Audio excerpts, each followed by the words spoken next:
Session 382 deleted.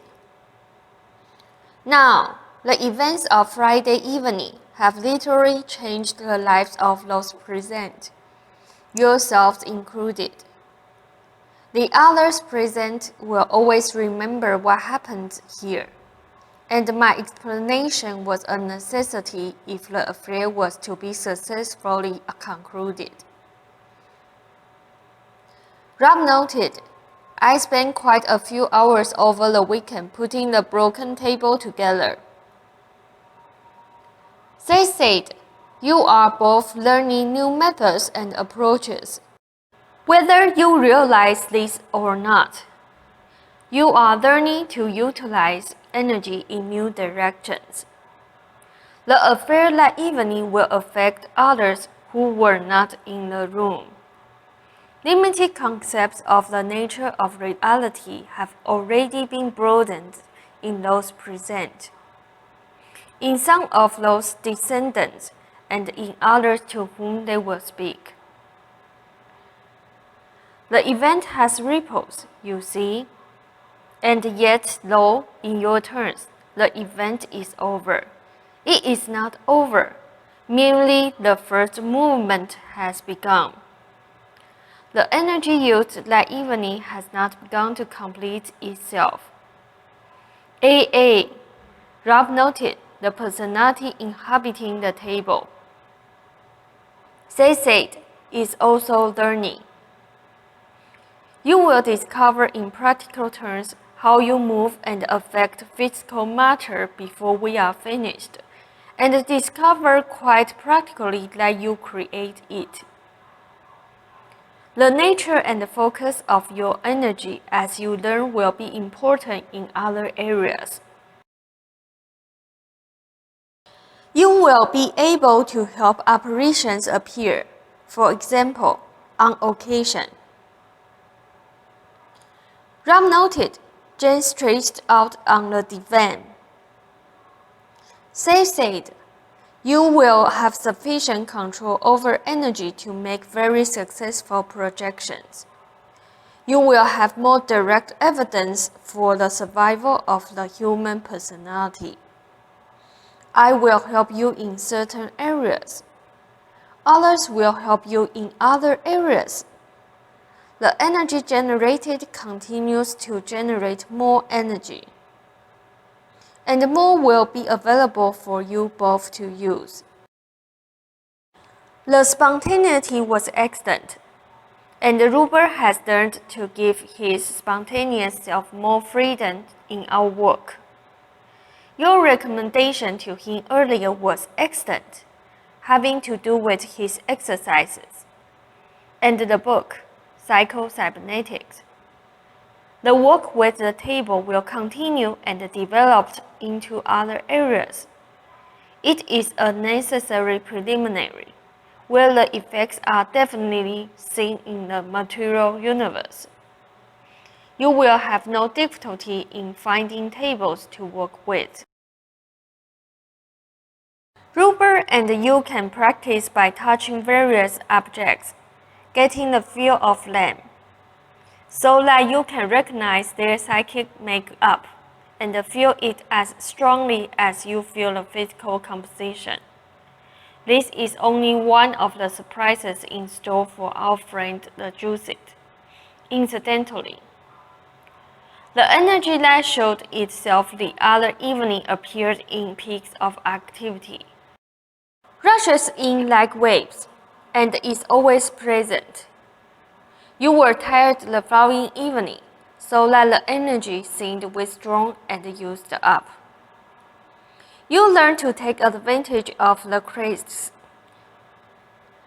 Psychically, you are still in that ebb, but the energy is there. Do you understand? Rob said, yes.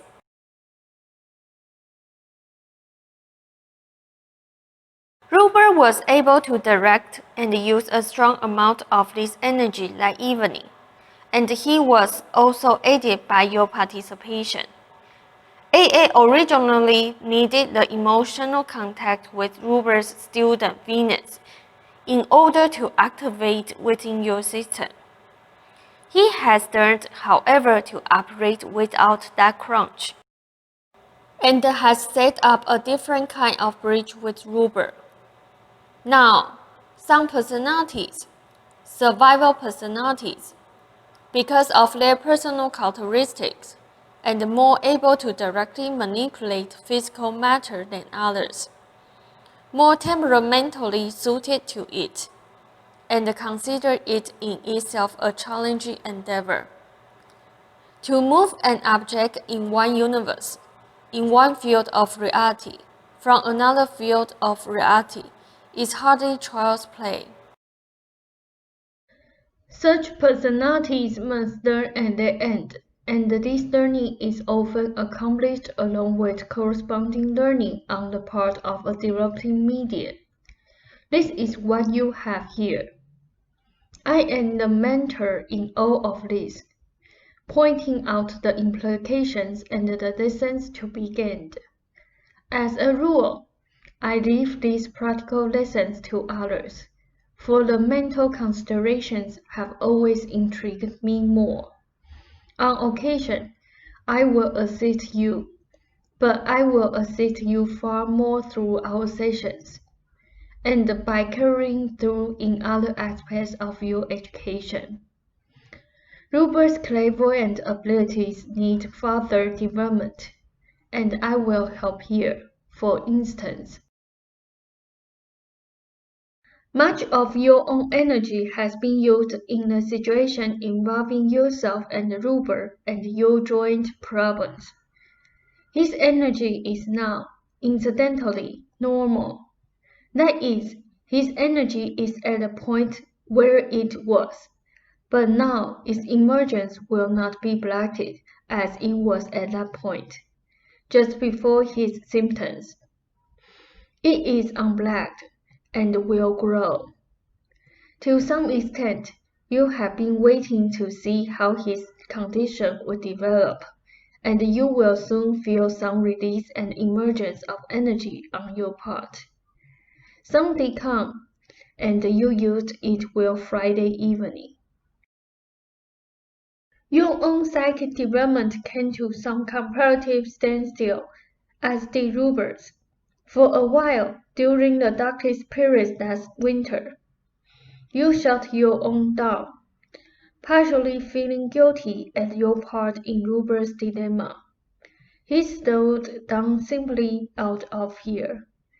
Now both of you will move. Are your hands tired? Ralph said, No. Seth said, Ruber's abilities began to expand again when he realized he would regain his health in the late spring. The book, Psycho-Cybernetics, will do you every bit as much good as it will do Ruber, and I recommend it heartily, with some variations, as a basis upon which to build the rest of your days. Its suggestions will give you a good framework within which to grow and develop, and a yardstick so that your progress is always kept before your mind's eye. I will write such a book for Ruber, but this is for your future. It will be a famous book, and it will help many. Ralph said, Very good. Seth said, Now, here is something else, and you almost hit upon it a moment earlier.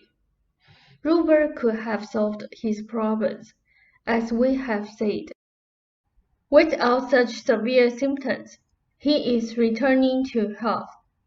Neither of you need have any doubts here. Now, listen. Because of his background with his mother, he had built up in defense a strong dislike, not merely for illness, for this is beneficial, but a strong dislike that amounted almost to hatred for anyone who was sick, particularly crippled in any way, or hampered in motion. He was terrified of anyone in such a condition, and he could not allow himself to be compassionate out of fear. I did not give you this material earlier, quite truthfully. I believe you would have misinterpreted it. Earlier, he had no understanding, no feeling for the weakness of others. He would never imagine himself in their place. Do not mistake me. It is not good to imagine yourself ill, but it is not good to condemn the person who is ill. For that reason, he was in no position to help others, for he hated their vulnerability for his own development. Therefore, he needed to face this on his own and conquer it. Otherwise, he would never be able to look upon the sick with a compassionate or understanding eye. Again, he was too terrified.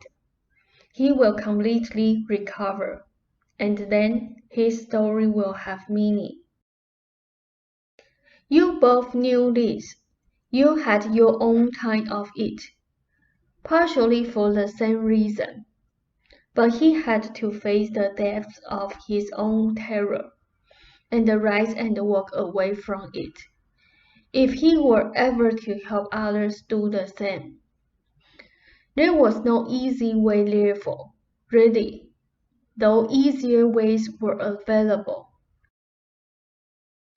Had he chosen them, there would have been other problems to face in their stead that would have greatly hampered both his development and his own. Now, do you have questions, or do you want me to end the session? The material just given also helps to explain, you see, the dark emotional depths he traveled, for he followed this very far, spiritually to the depths, and then began his way out. I was a light, but I did not want to help him too much, or I would have hampered him. Do you see? Rob said, yes. Seth said, it was difficult for me then also, even though I knew that he would indeed recover. Now, there is no distortion here, Joseph. The recovery is secure. The hang-ons simply the result and the indication of the severe storm that has been successfully vanquished. The debris left that is still being cleared away, and cleared away it shall be. He breathes a sigh of relief, knowing it is indeed over, simply waiting now for the new growth to come.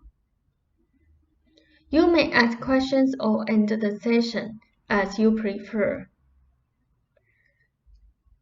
Rob asked, what do you think of my painting now? Seth said, you are coming along well, still in a transitory stage that is necessary. The book, Psycho-Cybernetics, will help you as an artist.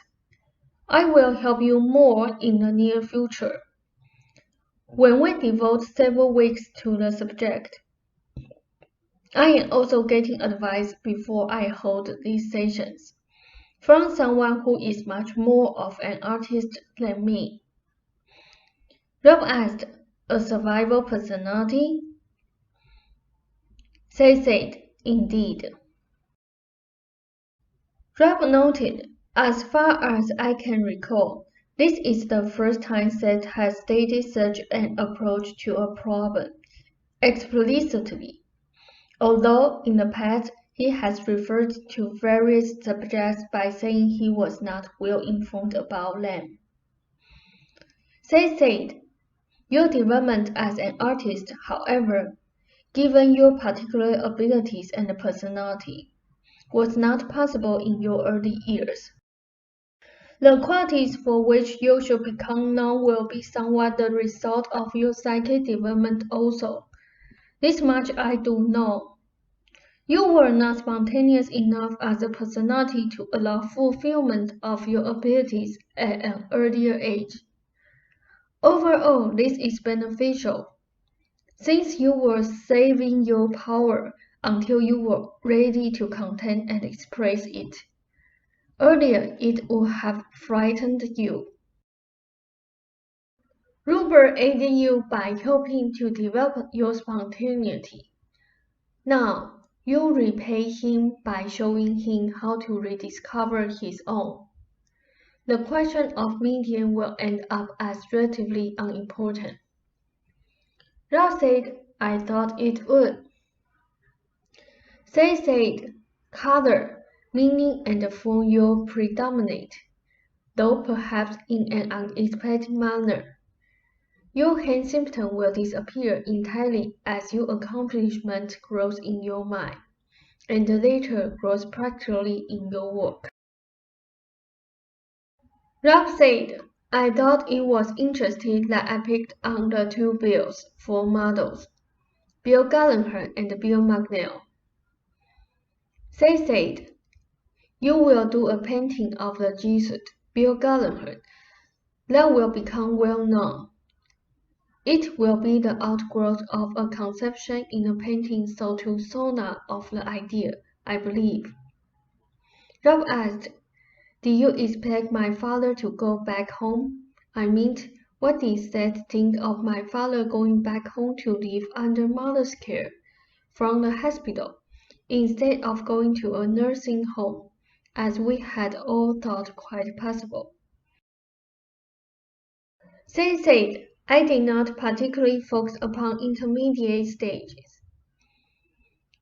Rob asked, how come I have had trouble remembering my dreams lately?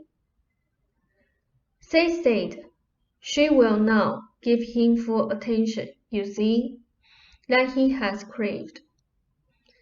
What was your next question? Rob repeated.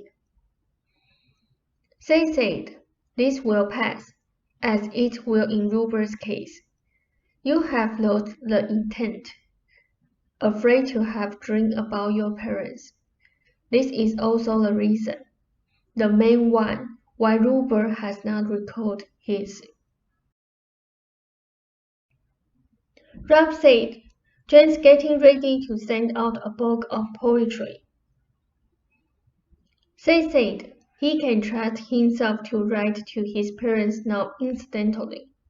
I have nothing to say concerning the poetry this evening, and I suggest we end the session unless you have pressing questions. Rob said, no. Seth said, my heartiest wishes to you both. It is good for him to sleep without a pillow for a while. The personal contact last evening was good for you both. Your hands upon him, this is of benefit, and to some extent you can direct healing energy to him in this manner. Keep this in mind when there is such physical contact. This is of more benefit now than it would have been in the past, and I recommend it. I did not suggest it in the past because your own inner feelings were so confused. You could have done more harm than good, but that is over. There is a healthy interchange of energy now between you both. This is merely an impression. Have Rupert sent the poetry book to a company beginning with a V or an L?